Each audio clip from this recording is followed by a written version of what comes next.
আজি প্ৰাৰ্থনা ভাগ আপোনালোকৰ বাবে। এই বন্তি গছ আপোনালোকৰ বাবে।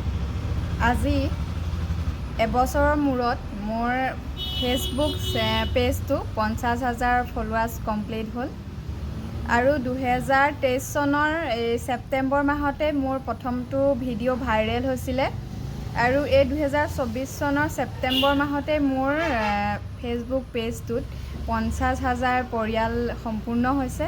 আপোনালোকক বহুত বহুত ধন্যবাদ দিছোঁ আৰু আজিৰ প্ৰাৰ্থনা আপোনালোকৰ বাবে কৈছোঁ। এগছি বন্তি অগ্নিনাভ বাবাৰ নাম লৈ মই জ্বলাইছোঁ আৰু আপোনালোকৰ সকলোৰে ভাল হওক তাকেই কামনা কৰিছোঁ। কাৰণ মই যদি আজি মানে কেক কাটি পেলাই উদযাপন কৰিব পাৰিলোঁহেঁতেন ভাল দিনটো, কিন্তু কাৰ বাবে উদযাপন, আপোনালোকৰ সহায় মৰম আশীৰ্বাদৰ কাৰণে মোৰ ইমানখিনি মানুহে চিনি পোৱা হৈছে, ইমান মানুহৰ মৰম পাইছোঁ, আগুৱাই যাবলৈ সহায় কৰিছোঁ আৰু ফেচবুকটো পেজটো আগুৱাই যোৱাত দুজনমান ব্যক্তিয়েও মোক বহুত সহায় কৰিছে।